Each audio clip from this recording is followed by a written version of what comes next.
Hello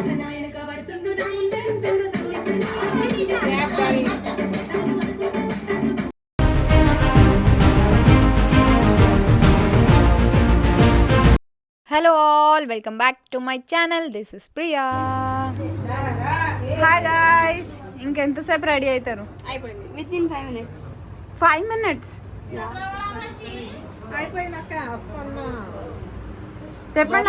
long video పెట్టక చాలా రోజులే అయిపోయింది. లాంగ్ వీడియోస్ రావట్లేదు మన ఛానల్లో. బట్ నేను ఈ రాఖీ వీడియో అయితే దానితోనే మళ్ళీ స్టార్ట్ చేయాలనేసి అనుకున్నాను. బట్ ఆ రోజు ఆన్ టైం నేను ఇది పెట్టలేదు.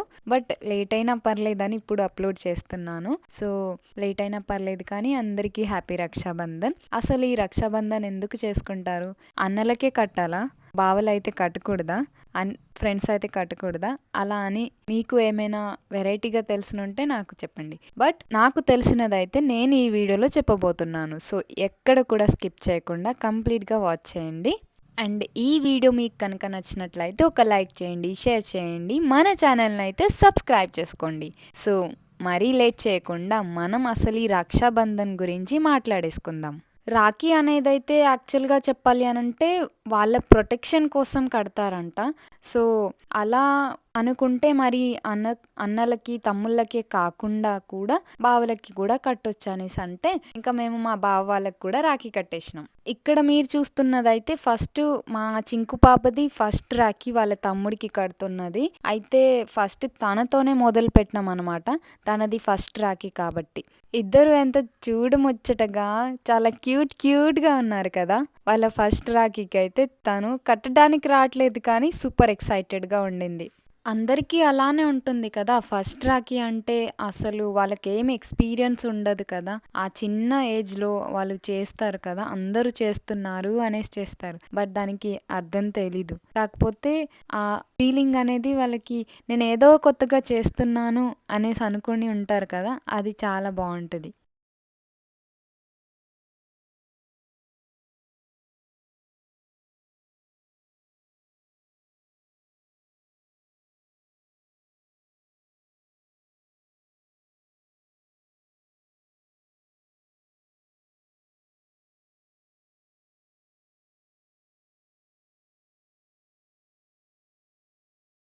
రీసెంట్గానే నేను ఒకటి విన్నానండి, చాలా అంటే చాలా ఇంపార్టెంట్. ఇది మాత్రం స్కిప్ చేయకుండా వినండి. ఏంటంటే అన్నయ్యలు రాఖీ పండగకి అన్నయ్యలు కానీ తమ్ముడు కానీ వాళ్ళ సిస్టర్స్ కానీ చెల్లె కానీ అక్క కానీ ఎవరికైనా సరే కానీ వాళ్ళు కాల్ చేసి పిలవాలి అనేది పెట్టుకొని ఉంటారంట. అసలు మీ అన్నయ్యనో మీ తమ్ముడో బాగుండాలి అనేసి నువ్వు రాఖీ కట్టడానికి నీకు నువ్వుగానే రావాలి. అలా పిలవడం అనేది అస్సలు పద్ధతి కాదు. ఎందుకంటే వాళ్ళు బాగుండాలని నువ్వు నీ హార్ట్ఫుల్గా కోరుకొని నీకే అనిపించాలి. రాఖీ పండగకి అది ఎప్పుడు వస్తుందా అని ఎదురు చూస్తూ ఉంటారు. అలాంటిది పిలిచి రాఖీ కట్టించుకొని అంటే దాంట్లో నువ్వు కోరుకున్నది ఏముంటుంది? ఒక అక్కగా చెల్లిగా నీ తమ్ముడు మీ అన్నయ్య బాగుండాలి అనేసి నువ్వు ప్రేమతో వాళ్ళకి కట్టాలి తప్ప వాళ్ళు కాల్ చేయాలి, వాళ్ళు పిలవాలి అనే ఎక్స్పెక్టేషన్స్ ఉండకూడదు. నాకైతే ఇది కరెక్ట్ అనిపించట్లేదు. మరి మీలో ఎంతమందికి ఇది కరెక్ట్ అనిపిస్తుంది లేదంటే రాంగ్ అనిపిస్తుందో నాకు కామెంట్లో మెన్షన్ చేయండి. బికాస్ ఇది చాలా ఇన్సాఫీ అండి. ఎందుకంటే వాళ్ళ మీద ప్రేమతోని వాళ్ళు బాగుండాలి, వాళ్ళు ప్రొటెక్టివ్గా ఉండాలి అనేసి మనకి నచ్చి మనం వాళ్ళ మీద ప్రేమతోని కట్టాలి అది. బట్ అది ఆర్టిఫిషియల్గా ఏదో పైన దిఖావా కోసం మనం ఆ పని చేయకూడదు. సో నాకు ఇదైతే అస్సలు కరెక్ట్ అని అనిపించదు. మరి మీరు కూడా నాలానే ఫీల్ అవుతున్నట్లయితే 100% అని కానీ లేదంటే వీఆర్ అగ్రీ విత్ యూ అనేసి కామెంట్లో మెన్షన్ చేయండి. ఓకేనా?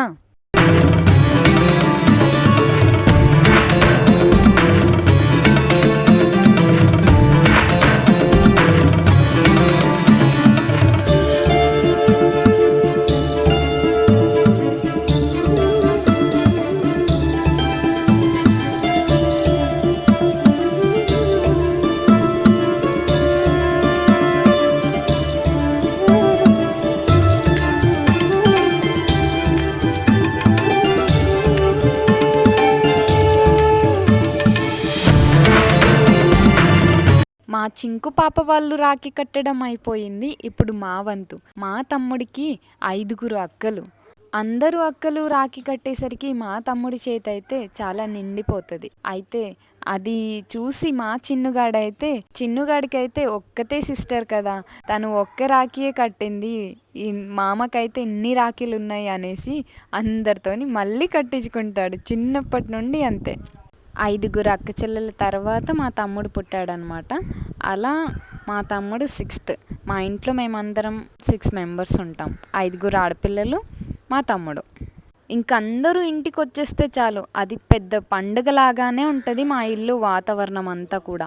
జస్ట్ ఇంట్లో ఉన్నప్పుడే అని కాకుండా మేము అంతా కలిసి ఎక్కడికెళ్ళినా సరే అక్కడ పెద్ద సెలబ్రేషన్స్ అన్నట్టే ఉంటది. ఒక ఫెస్టివల్ పండుగలాగానే ఉంటది మా అందరికీ. మీ ఇంట్లోనూ ఇలానే జరుగుతుందా? ఇలానే ఉంటుందా వాతావరణం అంతా కూడా చాలా పండగలాగా? నిజంగా అలాగే అయితే కామెంట్లో మెన్షన్ చేయండి.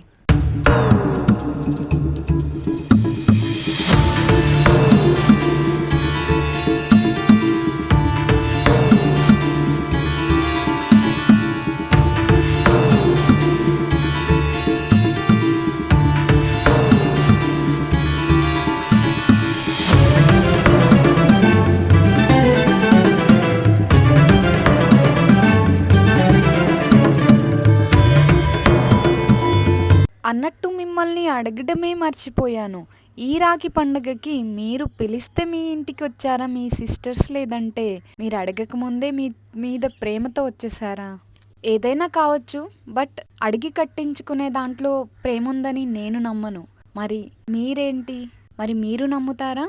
ఎందుకంటే హ్యూమన్ ఎమోషన్స్ కానీ రిలేషన్షిప్స్ కానీ అన్నీ న్యాచురల్గా ఉండాలి. వాటిని ఆర్టిఫిషియల్ చేయొద్దు. బికాస్ ఇంకా అలా చేస్తున్నామంటే ఇంకా మనం రోబోట్స్కి కమాండ్ ఇచ్చాక వాళ్ళు పనిచేస్తారు చూడండి, అవి నీకేం కావాలంటే అవి చేసేస్తాయి. అప్పుడు మనుషులకి, మెషిన్స్కి, రోబోట్స్కి అసలు తేడానే లేకుండా అయిపోతుంది. అవునా కాదా? అందుకనే మనం మన వాల్యూస్, మన రిలేషన్షిప్స్ వాటి విలువ తెలుసుకొని వాటిని మనమే కాపాడుకోవాలి. ఎందుకంటే అవి చేదాటిపోతే మనం బ్రతికి అర్థం ఉండదు కదా. అందరితోని కలిసి బ్రతికితేనే బాగుంటుంది. ఇక్కడ వచ్చిందే 2 రోజులు అందరితో కలిసి బతకడానికి. అవునా కాదా? పోయేటప్పుడు అందరూ ఒంటరిగానే వెళ్తారు. బట్ బ్రతికున్నన్నాళ్ళైతే నలుగురితోని కలిసి ఉండటమే జీవితం కదా. అవునా కాదా? మీలో ఎంతమంది ఈ విషయాన్ని ఒప్పుకుంటున్నారు? నాకు కామెంట్లో మెన్షన్ చేయండి.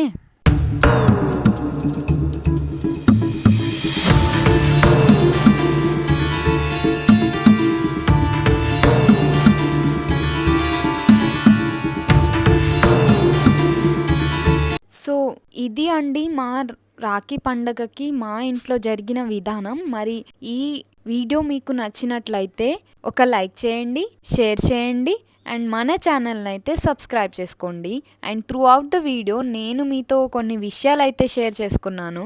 ఆ విషయాల పట్ల మీరేమనుకుంటున్నారు వాటి గురించి అనేది అయితే కామెంట్లో తప్పకుండా మెన్షన్ చేయండి. సో ఇది అండి ఇవాల్టి వీడియో. మరి ఈ వీడియో మీకు ఎలా అనిపించిందో అనేది అయితే కామెంట్లో మెన్షన్ చేయండి. మరో వీడియోలో మళ్ళీ కలుసుకుందాం. అంతవరకు stay tune to Priya Kaluram. Thank you so much for watching.